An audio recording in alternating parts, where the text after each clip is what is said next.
بسم اللہ الرحمن الرحیم۔ السلام علیکم ورحمۃ اللہ وبرکاتہ۔ الحمد للہ حمدا کثیرا طیبا مبارکا فیہ، والصلاة والسلام علی سید المرسلین محمد وآلہ وصحبہ اجمعین، اما بعد۔ حاضرین و ناظرین، یہ درس قرآن نمبر 565 ہے، اور آج سورۃ الانعام کی 2 آیتوں کی تلاوت اور تشریح کی جائے گی۔ آیت نمبر 51 اور 52۔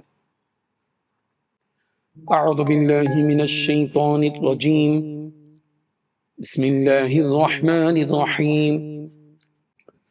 وَأَنذِرْ بِهِ الَّذِينَ يَخَافُونَ أَن يُحْشَرُوا إِلَى رَبِّهِمْ لَيْسَ لَهُم مِّن دُونِهِ وَلِيٌّ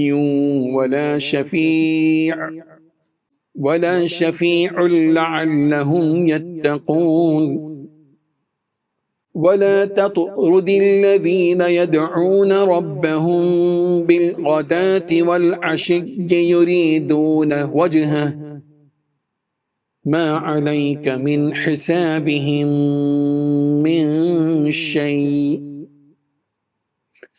وَمَا مِنْ حِسَابِكَ عَلَيْهِمْ مِنْ شَيْءٍ فَتَطْرُدَهُمْ فَتَكُونَ مِنَ الظَّالِمِينَ۔ صدق اللہ العظیم۔ لفظی ترجمہ یوں ہے، وَأَنذِرْ، اور آپ ڈرائیں، بِهِ الَّذِينَ، اس کے ذریعے سے ان لوگوں کو جو یخافون، ڈرتے ہیں، ان یحشروا، کہ وہ اکٹھے کیے جائیں گے، الی ربہم، اپنے رب کے پاس یا اپنے رب کی طرف۔ لیس لہم، نہیں ہوگا ان کا، من دونہ، اس کے سوا، ولی، کوئی دوست، ولا شفیع، اور نہ کوئی سفارش، لعلہم یتقون، تاکہ وہ تقوی اختیار کریں۔ ولا تطرد الذین، اور مت دور کریں آپ ان لوگوں کو جو یدعون، پکارتے ہیں، ربہم، اپنے رب کو، بالغداۃ، صبح، والعشی، اور شام، یریدون، وہ چاہتے ہیں، وجہہ، اس کا چہرہ، ما علیک من حسابہم من شیء، نہیں ہے آپ کے پاس، نہیں ہے آپ کے ذمے ان کے حساب میں سے کچھ بھی، وما من حسابک علیہم من شیء، اور نہیں ہے آپ کے حساب میں سے ان کے ذمے کچھ بھی، فتطردہم، کہ آپ دور کریں ان کو، فتکونا، ایسا کیا تو آپ ہو جائیں گے، من الظالمین، ظالموں سے۔ ترجمہ یوں ہے، اور جو لوگ خوف رکھتے ہیں کہ اپنے پروردگار کے روبرو حاضر کیے جائیں گے، اور جانتے ہیں کہ اس کے سوا نہ تو ان کا کوئی دوست ہوگا اور نہ سفارش کرنے والا، ان کو اس قرآن کے ذریعے سے نصیحت کرو تاکہ پرہیزگار بنے۔ اور جو لوگ صبح و شام اپنے پروردگار سے دعا کرتے ہیں اور اس کی توجہ کے طالب ہیں، ان کو اپنے پاس سے مت نکالو، ان کے اعمال کی جواب دہی تم پر کچھ نہیں، اور تمہارے حساب کی جواب دہی ان پر کچھ نہیں، لہذا ایسا نہ کرنا، اگر ان کو نکالو گے تو تم ظالموں میں ہو جاؤ گے۔ ان 2 آیتوں میں 4 باتیں بتلائی گئی ہیں۔ پہلی بات، اے پیغمبر، آپ اس وحی کے ذریعے ان لوگوں کو خبردار کیجیے جو اس بات کا خوف رکھتے ہیں کہ ان کو ان کے پروردگار کے پاس ایسی حالت میں جمع کر کے لایا جائے گا کہ نہ ان کا کوئی مددگار ہوگا نہ کوئی سفارشی، تاکہ وہ لوگ تقوی اختیار کریں۔ دوسری بات، ان لوگوں کو اپنی مجلس سے نہ نکالنا جو صبح و شام اپنے پروردگار کی خوشنودی حاصل کرنے کے لیے پکارتے رہتے ہیں۔ تیسری بات، ان میں سے کسی کی ذمہ داری آپ پر نہیں ہے۔ چوتھی بات، تمہارے حساب میں جو اعمال ہیں ان میں سے کسی کی ذمہ داری ان پر نہیں ہے جس کی وجہ سے آپ انہیں باہر نکال دو اور ظالموں میں شامل ہو جاؤ۔ حاضرین و ناظرین، اسی صورت کی آیت نمبر 48 میں پیغمبروں کے بارے میں یہ بات بتلائی گئی کہ انہیں بشیر و نذیر بنا کر دنیا میں بھیجا جاتا ہے۔ رسول رحمت صلی اللہ علیہ وسلم کو بھی اس دنیا میں بشیر و نذیر بنا کر بھیجا گیا۔ اسی ذمہ داری کو اپنانے کا حکم یہاں دیا جا رہا ہے کہ وَأَنذِرْ بِهِ الَّذِينَ يَخَافُونَ، پیغمبر آپ قرآن مجید کی تعلیمات کے ذریعے وہ لوگوں کو ڈرائیے جو اس بات سے ڈرتے ہیں کہ اپنے رب کی طرف جمع کیے جائیں گے۔ وہ ایسا وقت ہوگا جس وقت وہاں ان کا نہ کوئی مددگار ہوگا اور نہ ہی سفارش کرنے والا ہوگا۔ آپ یہ حق بات ان تک پہنچا دیں اس امید پر کہ وہ لوگ کفر اور معاصی سے بچ جائیں۔ سورہ ابراہیم کی آیت نمبر 44 میں بھی رسول رحمت صلی اللہ علیہ وسلم کو اسی طرح کا حکم دیا گیا، وَأَنذِرِ النَّاسَ يَوْمَ يَأْتِيهِمُ الْعَذَابُ، لوگوں کو اس دن سے ڈرائیے جبکہ ان کے پاس عذاب آ جائے گا۔ دوسری آیت میں رسول رحمت صلی اللہ علیہ وسلم کو اس بات سے روکا گیا ہے کہ آپ ان لوگوں کو اپنے سے دور نہ کیجیے جو صبح و شام اپنے رب کو پکارتے ہیں۔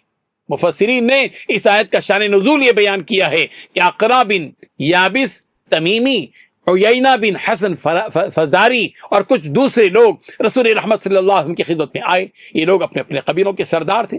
جب یہ لوگ آئے تو انہوں نے دیکھا کہ رسول رحمت صلی اللہ علیہ وسلم بلال حبشی، صہیب رومی، عمار، خباب بن ارد اور بعض دوسرے صحابہ کرام کے ساتھ تشریف فرمائے۔ یہ وہ صحابہ تھے جنہیں دنیاوی اعتبار سے کمزور سمجھا جاتا تھا۔ آنے والے ان ظاہری طور پر بڑے احباب نے جب ان سب کو رسول رحمت صلی اللہ علیہ وسلم کے پاس بیٹھا ہوا دیکھا تو ان پر حقارت کی نظریں ڈالی اور رسول رحمت صلی اللہ علیہ وسلم سے عرض کیا، کیا ہی اچھا ہوتا کہ آپ ممتاز جگہ پر بیٹھتے اور لوگوں کو ہم سے دور کر دیتے اور ہم ان سے محفوظ ہو جاتے اور ہم آپ کے قریب بیٹھ جاتے اور آپ سے کچھ حاصل کرتے۔ رسول رحمت صلی اللہ علیہ وسلم نے فرمایا کہ میں مومنوں کو دور کرنے والا نہیں ہوں۔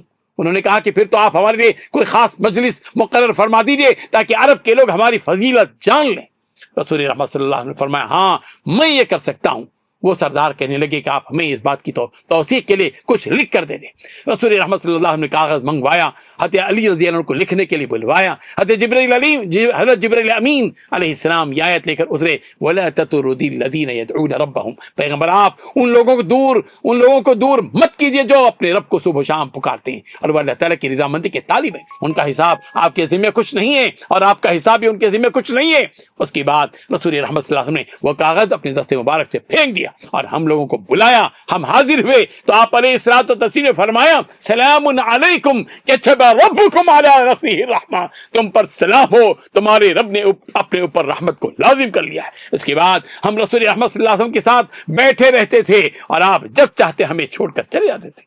اس پر سورہ کہف کی آیت نازل ہوئی، وَاصْبِرْ نَفْسَكَ مَعَ الَّذِينَ يَدْعُونَ رَبَّهُمْ بِالْغَدَاةِ وَالْعَشِيِّ يُرِيدُونَ وَجْهَهُ، پیغمبر آپ ان کے ساتھ جم کر بیٹھے رہیے جو اپنے رب کو صبح و شام پکارتے ہیں اور اس کی رضامندی چاہتے ہیں۔ اس کے بعد رسول رحمت صلی اللہ علیہ وسلم ہمارے پاس بیٹھے رہتے تھے اور ہم آپ کے بہت قریب ہو کر بیٹھتے تھے، اور اب ایسا ہوتا تھا کہ اٹھنے کا وقت ہوتا تو ہم پہلے اٹھ جاتے تھے تاکہ آپ بلا تکلف اٹھ کر جا سکیں۔ جب یہ ماجرا ہوا تو رسول رحمت صلی اللہ علیہ وسلم نے فرمایا کہ تمام تعریف اس اللہ کے لیے ہے جس نے مجھے اس وقت تک موت نہ دی جب تک کہ مجھے یہ حکم نہ فرمایا کہ میں اپنی امت میں سے ایک جماعت کے ساتھ جم کر بیٹھوں۔ پھر آپ علیہ الصلوۃ والتسلیم نے ہم سے خطاب کرتے ہوئے فرمایا، تمہارے ہی ساتھ میرا جینا ہے اور تمہارے ہی ساتھ میرا مرنا ہے۔ کیا جذبات ہیں، کیا پیغام ہے۔ اللہ تبارک و تعالی ہم سب کو اس واقعے سے سبق حاصل کرنے والا بنا دے، آمین۔ وآخر دعوانا ان الحمد للہ رب العالمین۔ ڈیلی درس قرآن کو سبسکرائب کیجئے، اپنے تاثرات اور مشورے ارسال کیجئے اور متعلقین کے گروپ بنا کر انہیں روزانہ درس قرآن بھیجیں اور اجر ثواب پائیں۔